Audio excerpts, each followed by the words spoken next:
Assalamualaikum warahmatullahi wabarakatuh. Perkenalkan kami dan tim pengabdian kami, di mana saya adalah Elo Pernela Vitasari dan tim kami adalah Lise Endikaria Rahmanita dan Muhammad Yunus akan memberikan sedikit uh, pengarahan mengenai pengembangan teknologi oscillating magnetic field untuk inaktivasi mikroba pada surimi produksi Tefakening Politeknik Negeri Jember. Adapun yang menjadi dasar kami memilih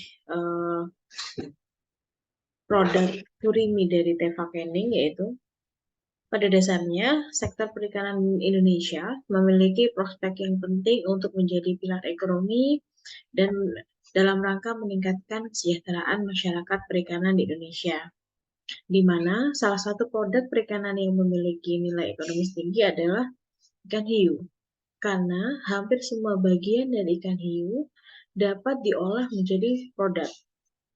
Pada saat ini, Teva Fish Canning Politeknik Negeri Jember melakukan pengembangan produk berbahan baku ikan, di mana yang digunakan sebagai bahan baku adalah ikan hiu sebagai bahan baku surimi. Namun pada proses pembuatannya, surimi itu melalui proses pencucian ikan sebanyak 2-3 kali, di mana proses pencucian ini berpotensi terhadap masuknya mikroba dari air pencucian ke suriminya. Berpijak pada inilah, kami melakukan usaha pasteurisasi, namun dilakukan secara non-thermal, yaitu berbasis oscillating magnetic field, dengan tujuan untuk mengurangi kontaminan mikroba yang terdapat pada surimi. Pencucian pada dasarnya, proses pencucian bertujuan untuk menghilangkan sebagian besar komponen yang larut dalam air seperti darah atau pigmen yang menyebabkan bau dan lemak pada daging ikan.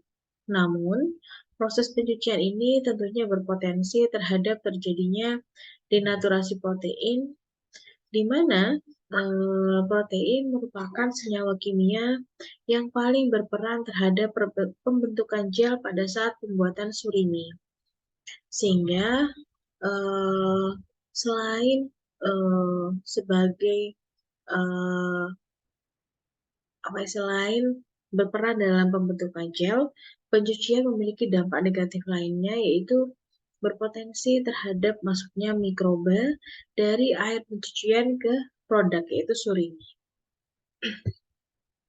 Adapun yang menjadi permasalahan serta solusi permasalahan yang diberikan yaitu untuk gambaran permasalahan utama, kualitas surimi ditentukan oleh kondisi bahan baku, di mana kondisi bahan bakunya adalah ikan, yang dimana ikan yang telah terkontaminasi mikroba tentunya akan menurunkan kualitas surimi selama proses penyimpanan. Sehingga solusi permasalahan yang ditawarkan yaitu penerapan teknologi osilasi medan magnet atau oscillating magnetic field pada daging ikan yang telah melalui proses pencucian dan penjenjangan. Untuk permasalahan yang kedua, pengemasan surimi yang kurang sesuai akan berpengaruh terhadap kualitas surimi, di mana kemasan yang kurang sesuai, kualitas dalam menjaga kerusakan surimi akan berkurang. Selain itu, kemasan surimi yang kurang baik akan kurang dalam menjaga higienitas dan keutuhan, serta berpengaruh terhadap kemudahan proses distribusi barang. Sehingga yang menjadi solusi permasalahan adalah pengemasan surimi dengan plastik polietilen. Selanjutnya, kelayakan usaha surimi berbasis teknologi osilasi medan magnet perlu dilakukan analisis teknoekonomi berdasarkan 5 kriteria agar menjamin usaha pengembangan bisa sustainable.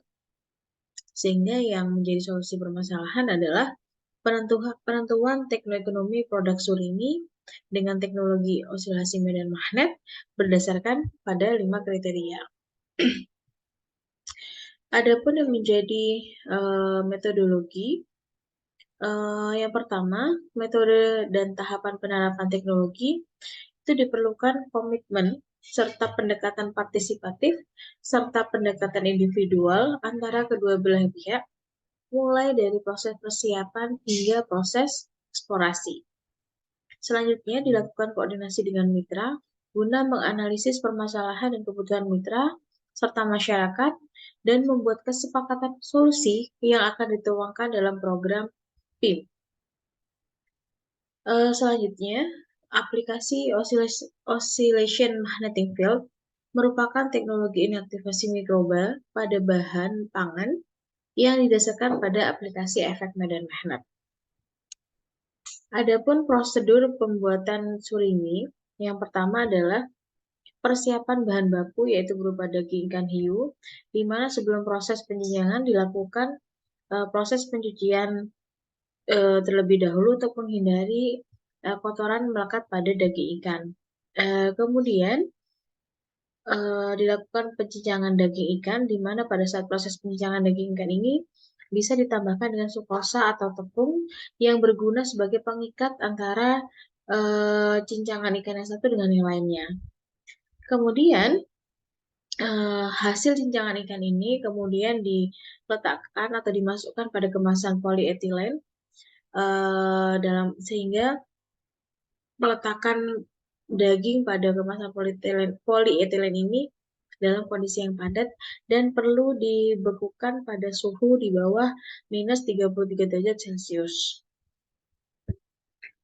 Sebelum dilakukan pengemasan, untuk menjaga kualitas surimi, diberikan perlakuan pasteurisasi secara non-termal, yaitu penggunaan teknologi osilasi medan magnet, di mana daging yang telah dicincang diletakkan pada treatment chamber untuk mendapatkan perlakuan osilasi medan magnet.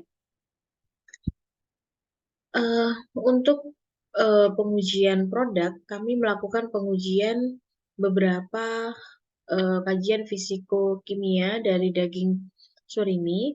Yang pertama adalah analisa total mikroba, di mana pada saat awal sebelum surimi memperoleh perlakuan osilasi medan magnet, terdapat kandungan mikroba yang cukup tinggi, yaitu sekitar 3,8 dikalikan 10⁻³ koloni per gram.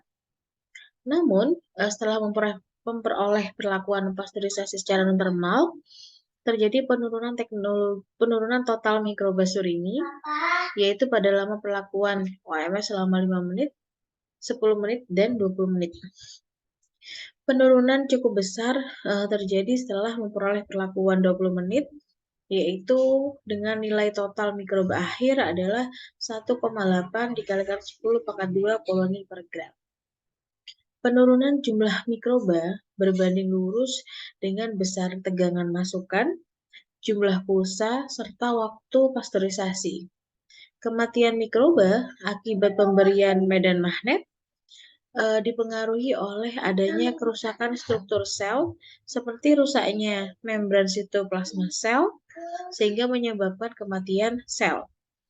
Kemudian, proses osilasi medan magnet menyebabkan terjadinya ionisasi beberapa garam-garam seperti Mg2+ dan Ca2+ yang terikat pada dinding sel, di mana adanya osilasi medan magnet akan menyebabkan terjadinya migrasi Mg2+ dan Ca2+ sehingga menyebabkan kerusakan pada dinding sel. Pengujian selanjutnya, kami melakukan pengujian kadar air serta protein dari surimi. Secara keseluruhan, kadar air surimi ikan hiu tidak mengalami penurunan nilai yang signifikan. Hanya terjadi penurunan sekitar 1%, di mana penurunan kadar protein surimi ini dapat disebabkan oleh kenaikan suhu selama proses pasteurisasi. Namun, proses pasteurisasi yang dilakukan itu hanya menyebabkan kenaikan suhu antara 2-5 derajat Celcius. Kemudian, kami juga melakukan pengujian kadar lemak dan karbohidrat Secara umum, untuk kadar lemak surimi ikan hiu mengalami penurunan seiring lamanya perlakuan pasteurisasi yang berbasis osilasi medan magnet. Begitu juga untuk kadar karbohidrat surimi ikan hiu, juga terjadi penurunan dari perlakuan 5 hingga 20 menit. Namun, hasil pengujian menunjukkan penurunan yang tidak terlalu signifikan. Tingkat kerusakan lemak sangat bervariasi tergantung pada suhu yang digunakan. Makin tinggi suhu yang digunakan, maka semakin intens kerusakan lemak. Namun karena penggunaan pasteurisasi secara normal berbasis osilasi medan magnet hanya menyebabkan kenaikan suhu maksimal 5 derajat Celcius, maka kadar lemak dan kadar karbohidrat surimi tidak mengalami penurunan yang terlalu signifikan. Secara kesimpulan, teknologi pasteurisasi berbasis osilasi medan magnet merupakan suatu proses pengolahan bahan pangan yang didasarkan pada aplikasi efek osilasi elektromagnetik terhadap pertumbuhan dan reproduksi mikroorganisme. Proses pasteurisasi dengan proses pemberian medan magnet tidak memberikan efek panas terhadap bahan, di mana kenaikannya hanya sekitar 1-5 derajat Celcius, dan besarnya tegangan masukan sangat berpengaruh terhadap intensitas medan magnet yang dihasilkan. Berdasarkan hasil ini, dapat disimpulkan bahwa proses pasteurisasi berbasis teknologi medan magnet dapat diaplikasikan untuk menginaktivasi mikroorganisme patogen pada makanan tanpa menyebabkan perubahan rasa, aroma, dan warna bahan pangan. Ucapan terima kasih kami sampaikan kepada Politeknik Negeri Jember atas dana hibah pengabdian sumber dana PNBP tahun anggaran 2022, sehingga kegiatan pengabdian ini dapat dilakukan dengan baik. Demikian yang dapat kami sampaikan, semoga sedikit dari kami dapat bermanfaat. Kami akhiri, wassalamualaikum warahmatullahi wabarakatuh.